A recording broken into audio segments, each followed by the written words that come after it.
Hermann Rauscher, un été 42. Il avait toujours souhaité revenir, retrouver l'île, mais l'occasion ne s'était jamais vraiment présentée. Cette fois, cependant, mettant à profit un trou dans son emploi du temps et des dispositions exceptionnellement favorables, il avait pris sa voiture et remonté presque toute la côte de Nouvelle-Angleterre pour voir si la magie opérait encore. À bord du vieux ferry, sa Mercedes décapotable fut accueillie par la froide nonchalance d'une demi-douzaine d'insulaires bourrus, car il était rare que des voitures neuves fassent la traversée. En général, les véhicules qui se rendaient à Packet Island se trouvaient dans un état de décrépitude avancée et, de par leur âge et leurs conditions, il paraissait douteux qu'ils fussent un jour concernés par un éventuel retour sur le continent. Les bagnoles viennent sur cette putain d'île pour crever. Ces mots, c'étaient ceux d'Aussi, aussi le grand philosophe. Et c'était tout aussi valable de nos jours, en 1970, qu'à l'époque, en 1942. Il examina les visages autour de lui. Tous faisaient face au vent et recevaient la brise de plein fouet. De toute évidence, personne à bord ne se souvenait de lui. Il faut dire qu'il avait à peine 15 ans la dernière fois qu'il avait allongé 25 cents pour le voyage. Et beaucoup de choses avaient changé entre-temps, comme le prix, qui s'élevait maintenant à $1, ou bien lui-même, désormais âgé de 42 ans. Comment, dans ces conditions, quelqu'un pourrait-il se souvenir de lui? Quel culot! La Mercedes roulait avec indifférence le long de ce qu'on surnommait jadis la voie express pour Packet Island, sans doute à tort puisque la vitesse y était limitée à 50. Pas de quoi inquiéter une vieille LaSalle ou encore moins une Mercedes dernier modèle.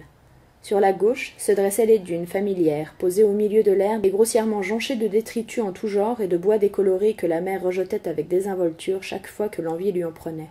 Sur la droite, il y avait la mer elle-même, gris-vert et agitée, et vaste, vraiment très vaste, l'une des plus vastes du monde. À bord de sa luxueuse voiture qui avançait malgré la route cahoteuse comme sur du coton, il scrutait à travers le large pare-brise le brouillard glacé devant lui.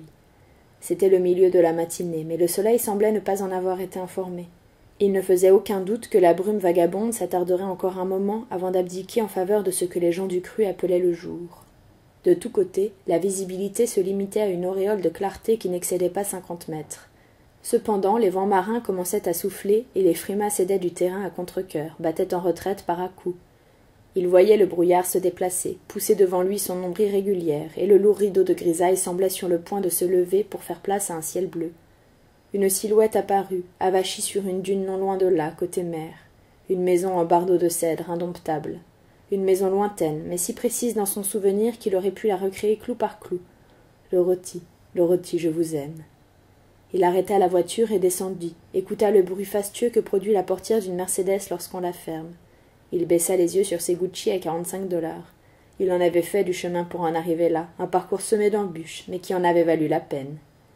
Il se dirigea vers les dunes qui bordaient la plage, quittant la route pour longer les crêtes. Quand ses mocassins furent pleins de sable, il les enleva, puis il fit de même avec ses chaussettes qu'il fourra dans leurs chaussures respectives. Il avait déjà fait cela autrefois. Il enfonça ses pieds dans le sable et replia ses orteils comme un chat. Il ôta son blazer bleu marine, le jeta sur son épaule et avança ainsi vers la maison qui se détachait sur le ciel à l'horizon, revivant en même temps les douloureux derniers jours de sa glorieuse innocence de jadis.